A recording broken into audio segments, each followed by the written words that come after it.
मैं इस वक्त यानी कि जेई एडवांस 26 पेपर फर्स्ट को मैं एक्सप्लेन कर रहा हूँ। उसके record question is step by step. यहाँ पे यानी कि इस प्रॉब्लम में एक फंक्शन आर से आर पे दे रखा है, सेट ऑफ रियल नंबर से सेट ऑफ रियल नंबर का एफ, और उसके बाद जी वो भी आर से आर पे दे रखा है।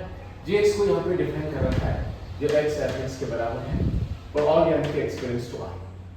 आपसे कहा कि इनमें से कौन कौन से यानी कि ऑप्शन ट्रू है वो आपको यानी चेकआउट करना है। मैं सबसे पहले यानी कि ऑप्शन फर्स्ट के लिए जाना चाह रहा हूँ। मानिए कि जैसे वहां पे x लिखा है और सपोज आपने f(x) को 1/x ले लिया, मगर कि x की जगह इन्फिनिटी लगाने पर 1/∞, तो फंक्शन यानी कि अनडिफाइंड हो जाएगा।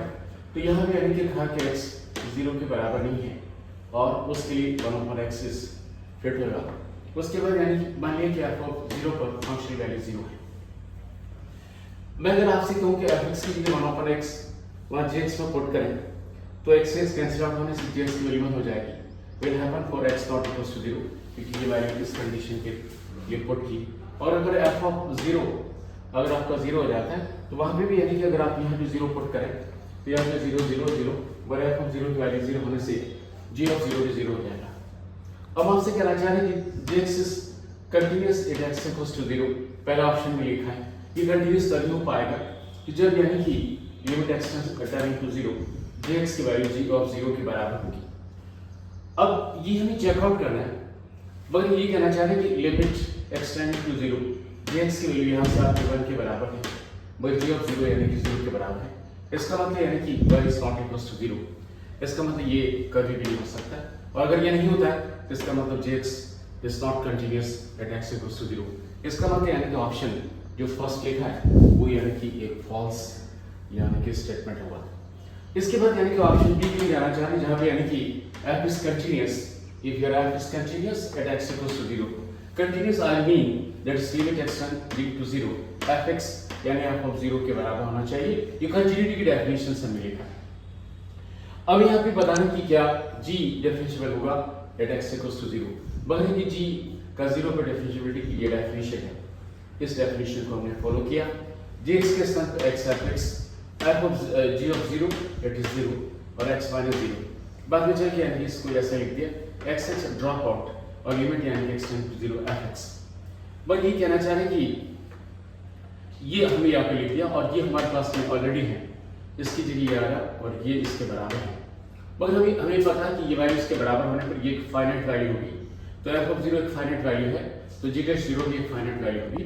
और अगर ये फाइनाइट वैल्यू है तो डेफिनेटली यानी कि आपका g(0) एग्जिस्ट करेगा। तो ये कह सकते हैं कि स्टेटमेंट नंबर यानी कि second, that is option B, is a true expression, true statement. उसके बाद यानी कि सी के लिए जाना चाह रहे हैं। हमने मान लिया कि f(x) की वैल्यू 0 के बराबर है और x 0 के बराबर नहीं है, उन वैल्यूज के लिए है, और f(0) के लिए माना कि 1 मान लिया। अब यानी कि चाहे आप ये वैल्यू पुट करें इसके लिए, चाहे ये पुट करें, इन एवरी सिचुएशन जो gx दे रखा है जो x fx के बराबर है तो gx आपका 0 हो जाएगा। will happen for every x belongs to r। अब इसके बाद यानी कि अगर ये 0 है तो उसका डिफरेंशियल भी 0 होगा, और इसके साथ साथ 0 एक यानी कि फाइनाइट वैल्यू है तो g(0) यानी 0 हो जाएगा। therefore यानी कि gx is differentiable at x equals to 0। तो यानी कि ये कहना चाह रहे हैं कि यहाँ पर ये आ रहा है, बट यानी कि f is not continuous, but f continuous नहीं है क्योंकि इस पे यानी कि ये है और इस पे आपके पास ये है by this condition, because limit x tend to 0, यहाँ पे 0 लिखा जाएगा और ये 1 है तो definitely 0 is not equal to 1, so f is not continuous.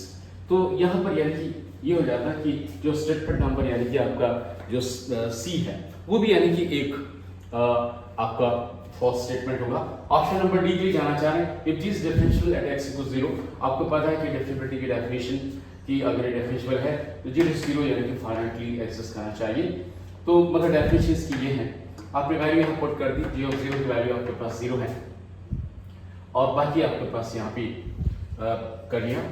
अब आफ्टर ड्रॉपिंग दिस मच ये आपके पास आ जाएगा।